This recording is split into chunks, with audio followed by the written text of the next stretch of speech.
Exercise 3.2 question number 5 करेंगे।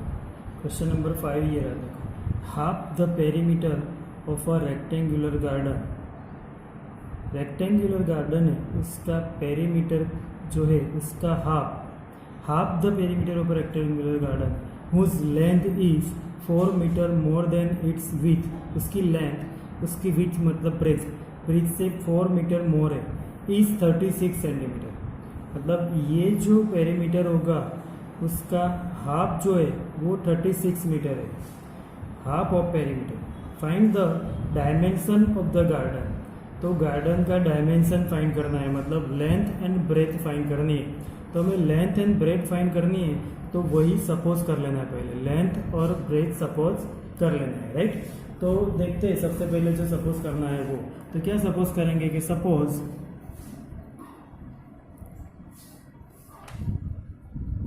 the length of garden be x meter and breadth of garden be y meter। ये दोनों हमने suppose कर लिए, लेंथ और breadth. Dimension means length breadth height जो भी होता है, तो रेक्टेंगल होता है तो उसमें लेंथ और ब्रेथ होती है, तो हमें वो दो फाइंड करना है, तो वही हमने सपोज कर लिया। ऑलवेज इसमें जो फाइंड करना होता है उसी को एक्स वाई सपोज करना है, राइट। तो लेंथ एक्स मीटर और ब्रेथ वाई मीटर हमने सपोज कर लिया। अब फ्रॉम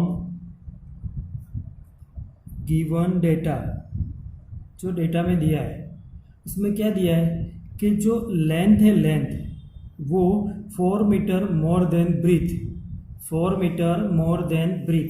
तो x क्या है लेंथ और ब्रीथ क्या है y, बट लेंथ क्या है 4 मीटर मोर, तो ये 4 मीटर मोर है तो इसमें +4 करना है, तो ये दोनों क्या हो जाएंगे इक्वल, ये क्या हो जाएंगे इक्वल। तो ये एक इक्वेशन मिलेगा, क्या मिलेगा इक्वेशन मिलेगा। हम ये इक्वेशन को सिंपल फॉर्म में भी लिख सकते हैं, राइट। सिंपल फॉर्म में लिखना है तो ऐसे स्टैंडर्ड फॉर्म इसका ऐसे बनेगा, therefore x minus y is equal to 4। ये एक इक्वेशन हो गया। फर्स्ट जो कंडीशन दी है डेटा में उसके ऊपर से हमने ये इक्वेशन बना दिया। दूसरी पेरीमीटर की कंडीशंस दी है कि जो पेरीमीटर होता है, तो पेरीमीटर क्या होता है, तो perimeter of rectangle is equal to क्या होता है, तो पहले वो लिखते हैं कि perimeter of rectangle is equal to 2 into L plus B. ये तो फॉर्मूला तुम्हें लाना है, लेंथ प्लस ब्रेथ, राइट। तो 2 into L is equal to यहाँ पे एक्स है और y B is equal to y हो जाएगा। तो ये इसका क्या हो गया पेरीमीटर। बट यहाँ पे ऐसा दिया है कि हाफ ऑफ पेरीमीटर, ये जो पेरीमीटर है उसका हाफ 36 होता है, क्या होता है 36 होता है। तो देयरफॉर फ्रॉम गिवन डेटा, जो डेटा में दिया है कि 36 होता है, वो क्या होता है कि हाफ ऑफ, तो 36 इज इक्वल टू क्या हो जाएगा half of perimeter of rectangle, मतलब 2 इंटू एक्स प्लस वाई। ये पेरीमीटर का हाफ, ये पेरीमीटर था उसका हाफ कर दिया, तो क्या मिलेगा 36। ये हमें डेटा में दिया है, राइट। तो यहाँ से ये 2 तो कैंसिल हो जाएगा, तो बचेगा क्या x plus y is equal to 36। ये इक्वेशन नंबर 2 बन जाएगा, क्या बन जाएगा इक्वेशन नंबर 2। अब यहाँ पे इसका सॉल्यूशन फाइंड करेंगे ग्राफिकली। अब इसके ग्राफ से इसका सॉल्यूशन फाइंड करेंगे हम, फिर उसमें जो x और y की वैल्यू आएगी वो उसकी लेंथ और ब्रीथ हो जाएगी, राइट। तो इक्वेशन 1 के पहले तो वैल्यूज लेते हैं अलग अलग। इक्वेशन 1, तो इक्वेशन 1 क्या था, तो इक्वेशन 1 इज इक्वल टू अभी हमने फाइंड किया था कि x minus y is equal to 4, right. तो हमें y के फॉर्म में इसको कन्वर्ट करना है, तो therefore y is equal to क्या होगा, y is equal to X minus 4। Y इस साइड लाओ तो पॉजिटिव हो गया, 4 को इस साइड ले लिया तो नेगेटिव। अब उसमें x की अलग अलग वैल्यू सब्सटीट्यूट करनी है, तो हम अलग अलग वैल्यू सब्सटीट्यूट करते हैं, डायरेक्ट ही कर देंगे, इसमें सिंपल कैलकुलेशन है। कि x एंड y, तो x की वैल्यू पहले अलग अलग वैल्यूज़ लेनी है। तो यहाँ पे x की वैल्यू ले लेते हैं, कोई भी ले सकते हो, 8 ले लेते हैं, x इज इक्वल टू 8। तो 8 माइनस 4, यहाँ 8 रखो तो 8 माइनस 4 क्या हो जाएगा 4। फिर x की वैल्यू ले लेते हैं 24, तो 24 लो तो 24 माइनस 4 क्या हो जाएगा 20। ये वैल्यू हो गई, राइट। यहाँ पे x की वैल्यू ये दोनों रखनी है, कोई भी रख सकते हो, 16, 9, 20, 24, जो भी लेना है तुम्हें, जो यूजुअल अच्छी लगे वो वैल्यू चूज कर सकते हो, राइट। इक्वेशन नंबर 2, तो इक्वेशन नंबर 2 क्या था, x plus y is equal to 36। इसका सॉल्यूशन भी करके बताऊंगा मैं। Therefore y is equal to 36 minus X, right. तो अब यहाँ पे वैल्यूज लेनी है अलग अलग, x की वैल्यू लेते हैं, तो taking x is equal to पहले 12 लेते हैं, तो देयरफॉर अभी x इज इक्वल टू यहाँ 12 लो तो y इज इक्वल टू क्या हो जाएगा 36 माइनस 12, 36 माइनस 12 क्या हो जाएगा 24, क्या हो जाएगा 24। तो 36 माइनस 12 क्या हो गया 24, तो ये 24। फिर taking x is equal to 24 ले लेते हैं, तो therefore y is equal to क्या हो जाएगा 36 माइनस x की वैल्यू 24, तो 24 माइनस करो तो क्या हो जाएगा 12। तो इसका भी सॉल्यूशन हमें मिल गया, तो इसको भी टेबुलर फॉर्म में हम यहाँ रिप्रेजेंट करेंगे। तो x एंड y, x की फर्स्ट वैल्यू हमने क्या ली 12, तो y 24, फिर x की 24 तो y 12। तो ये सॉल्यूशन हो गए। अब इसी को हमें ग्राफ में प्लॉट करना है। ग्राफ में प्लॉट करेंगे तो हमें उसमें से x और y की वैल्यू मिल जाएगी। तो x और y की वैल्यू फाइंड करने के लिए देखते हैं उसका ग्राफ ड्रॉ करते हैं, ठीक है। तो ग्राफ में देखो ये x पे 24 तक जाना है और y पे भी 24 तक जाना है ऐसे। ये सारे 4 2 8, 4 4 5 4 6 4 के मल्टीपल से, क्या है 4 के मल्टीपल से, तो 4 यूनिट ले लेंगे। x एक्सिस और y एक्सिस पे 1 centimetre is equal to 4 unit, 4 8 12 16, यहाँ पे भी 4, क्योंकि सारे जो नंबर से सॉल्यूशन में वो सारे 4 के मल्टीपल से, राइट। तो फर्स्ट वाला जो इक्वेशन है वो इक्वेशन देखो, x minus y is equal to 4, उसके सॉल्यूशन 8 एंड 4 क्या दिया है 8 एंड 4, तो 8 और 4, तो ये x एक्सिस पे 8 और y एक्सिस पे 4, तो यहाँ मिलेगा 8 एंड 4, 8 4, राइट। उसके बाद दूसरा सॉल्यूशन है 24 20, तो 24 ये रहा और उसके सामने 20 ये रहा 20, तो 24 एंड 20 ये दो उसके सॉल्यूशन मिल गए, राइट। अब ये दोनों का ग्राफ ड्रॉ कर देते हैं।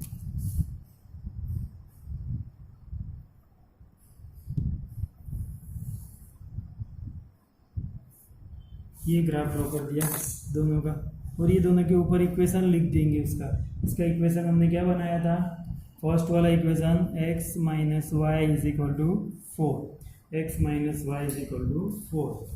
अब इसका दूसरा सॉल्यूशन जो आया था वो दूसरा इक्वेशन 12 24, x एक्सिस पे 12, तो ये x एक्सिस पे 12 और 24, तो ये 12 से 24 तक जाना है, तो ये 12 to 24 ये रहा 24 सामने, तो यहाँ 12 24 12 24, राइट।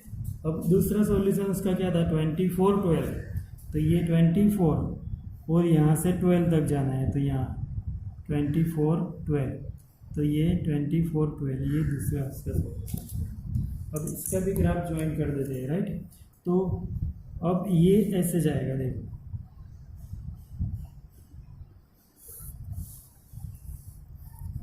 इसका जो इक्वेशन है वो यहाँ लिख देते हैं, x plus y is equal to 36, equation number 2।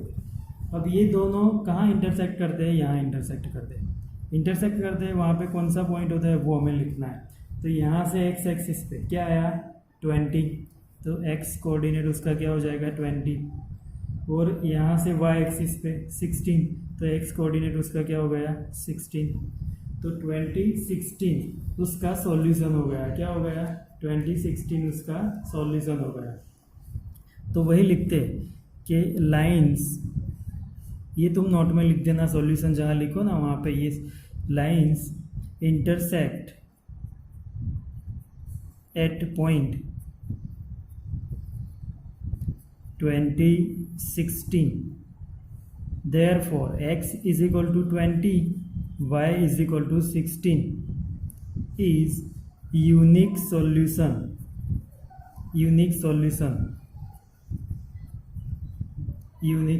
right? तो therefore for rectangular garden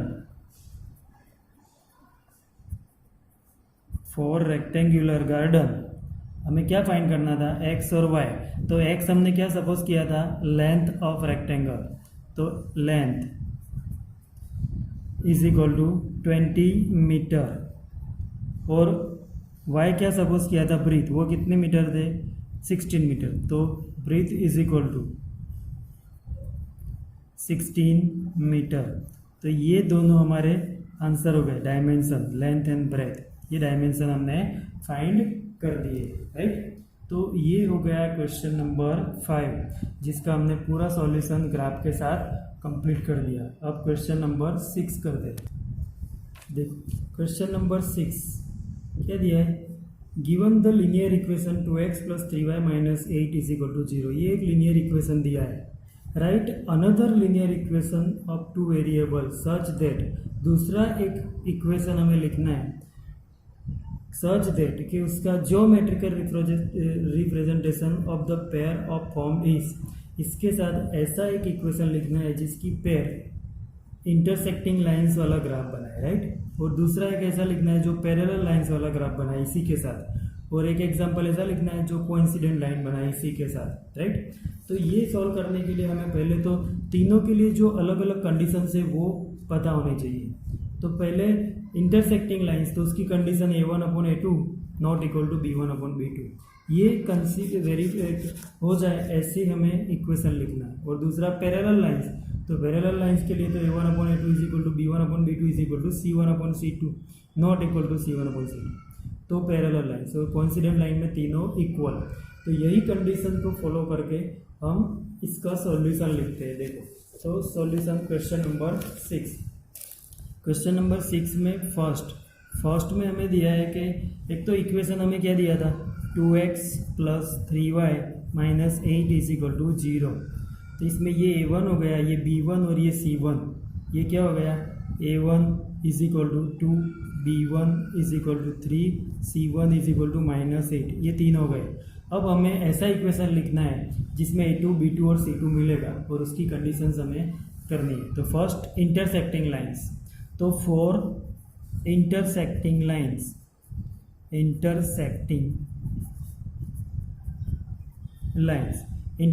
lines के लिए कंडीशंस क्या होती है कि a1/a2 not equal to b1/b2, ये इक्वल नहीं होना चाहिए, राइट। तो अभी दूसरा इक्वेशन हमें ऐसे लिखना है जैसे a1/a2, तो a1/a2 तो मैं एक इक्वेशन ऐसे लिखता हूँ कि we can give another equation as, तो वो इक्वेशन हम लिखते हैं, समझो कि ये 2 है, a1 2 है अपॉन 3 ले लेते हैं, तो 3x दे देते हैं उसको, राइट। प्लस माइनस कुछ भी कर सकते हो, तो प्लस कर देते हैं। तो a1/a2 क्या हो गया, 2/3, तो b1/b2 2/3 नहीं होना चाहिए। तो यहाँ पे तो ऑलरेडी 3 है, तो 3 कुछ भी कर सकते हो यहाँ पे, तो +5y - 18 ऐसे कर सकते हो = 0। यहाँ कुछ भी लिख सकते हो, कोई भी नंबर, यहाँ भी कोई भी नंबर, सब सिर्फ a1/a2 b1/b2 इक्वल नहीं होना चाहिए। तो हियर a1/a2 = क्या हो गया, 2/3, एंड b1/b2 = क्या हो गया, 3/5। तो satisfying a1/a2 not equal to b1/b2, right. तो ये जो इक्वेशन हमने लिखा वो इक्वेशन इस इक्वेशन के साथ इंटरसेक्टिंग लाइन वाला ग्राफ बनाएगा। कैसा ग्राफ बनाएगा, इंटरसेक्टिंग लाइंस, राइट। अब इसमें सेकंड नंबर में दिया है पैरेलल लाइंस, तो फॉर पैरेलल लाइंस,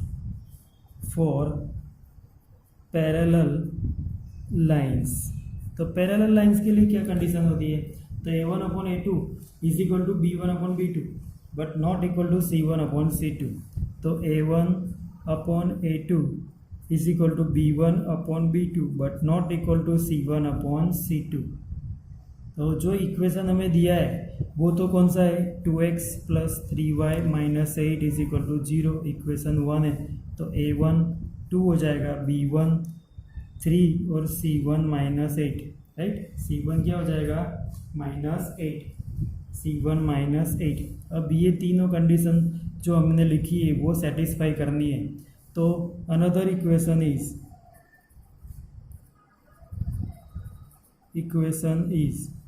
तो अनदर इक्वेशन ऐसा लिखना है कि जिसमें a1/a2 is equal to b1/b2 हो जाए। तो फर्स्ट वाला इक्वेशन 2x था, तो मैं यहाँ पे लिखता हूँ 4x प्लस, तो ये 4x लिया तो 2/4 क्या हो जाएगा 1/2, तो 3/6 1/2 हो जाए, तो यहाँ 6y क्या हो जाएगा 6y माइनस यहाँ पे 1/2 नहीं होना चाहिए, तो यहाँ पे 10 लिख देते is equal to 0, equation number 2, right. तो यहाँ पे अब मैं लिखता हूँ कि here a1/a2 is equal to, तो a1 2 था 4 is equal to 1/2, b1/b2 is equal to, तो 3/6 तो 1/2, but c1/c2 is equal to क्या हो जाएगा, तो -8/10, तो क्या हो जाएगा 2/5। तो therefore a1/a2 is equal to b1/b2 not equal to c1/c2, right. तो ये कंडीशंस नॉट इक्वल टू हो गया, तो ये सेटिस्फाई करता है, तो सेटिस्फाइंग ऊपर लिख देते, सेटिस्फाइड हो गया। तो ये सेकंड कंडीशन भी सेटिस्फाई हो गई। बस हमें यहाँ पे कोई भी नंबर लिख के ये दोनों सेम हो ऐसा नंबर लिखना है, और ये c1/c2 अलग हो ऐसा कोई भी नंबर लिख के इक्वेशन लिख सकते हैं, राइट। अब इसमें थर्ड कंडीशन थी कोइंसिडेंट लाइन। थर्ड कंडीशन क्या थी, कोइंसिडेंट लाइन। तो कोइंसिडेंस लाइन की तो कंडीशन तुम्हें पता है, a1/a2 is equal to b1/b2 is equal to c1/c2। तो कुछ करना नहीं है, हम डायरेक्ट कर देते, देखो कि फॉर कोइंसिडेंट लाइंस के लिए क्या करोगे, कोइंसिडेंस लाइंस के लिए कंडीशन होती है a1/a2 is equal to b1/b2 is equal to c1/c2। तो अनदर इक्वेशन इज, दूसरा इक्वेशन लिखना है। जो फर्स्ट वाला इक्वेशन हमारा दिया है वो तो एज इट इज़ वही है, कौन सा है कि 2x + 3y - 8 is equal to 0, right. तो ये जो इक्वेशन हमें दिया है, अब ये तीनों इक्वल होने चाहिए, तो हम कुछ नहीं करना है, ये पूरी टर्म को 2 से मल्टीप्लाई कर सकते हो। क्या कर सकते हो, 2 से मल्टीप्लाई, तो ये 2 से मल्टीप्लाई करो तो ये क्या हो जाएगा 4x प्लस इसको 2 से मल्टीप्लाई करो तो 6y minus 16 8 2 is equal to 0। तो मल्टीप्लाई कर दिया तो ये 2/4 1/2 होगा, 3/6 1/2 और 8/16 भी 1/2, राइट। तो अब here a1/a2 is equal to क्या होगा, a1/a2 इज इक्वल टू क्या होगा 2/4 तो is equal to 1/2, b1/b2 is equal to 3/6 is equal to 1/2, c1/c2 is equal to -8/16 तो 1/2। सब में 1/2 कैसे आ गया, तो हमने सिर्फ ये जो इक्वेशन दिया था उसको 2 से मल्टीप्लाई करके यहाँ लिख दिया, जो हमें इक्वेशन लिखना है। 2 से मल्टीप्लाई करके लिखो, 3 से मल्टीप्लाई करके लिखो, 4 से मल्टीप्लाई करके लिखो, पूरे इक्वेशन को मल्टीप्लाई करके यहाँ लिख दिया। तो सब में a1/a2 is equal to b1/b2 is equal to c1/c2 हो जाएगा, राइट। तो therefore a1/a2 is equal to b1/b2 is equal to c1/c2 satisfied, right. तो ये हो गया थर्ड क्वेश्चन कि ये सेटिस्फाई करता है, मतलब ये दोनों लाइंस कैसी बनेगी, कोइंसिडेंट लाइन। कैसी बनेगी, कोइंसिडेंट लाइन। मतलब कोइंसिडेंट लाइन बनानी हो तो जो भी इक्वेशन दिया है उसको 2, 3, 4 किसी भी सेम नंबर से मल्टीप्लाई कर दो पूरे इक्वेशन को, तो वो अपने आप सॉल्व हो जाएगा, राइट। अभी इसमें एक और क्वेश्चन बाकी रहता है, वो नेक्स्ट वीडियो में करेंगे। ओके।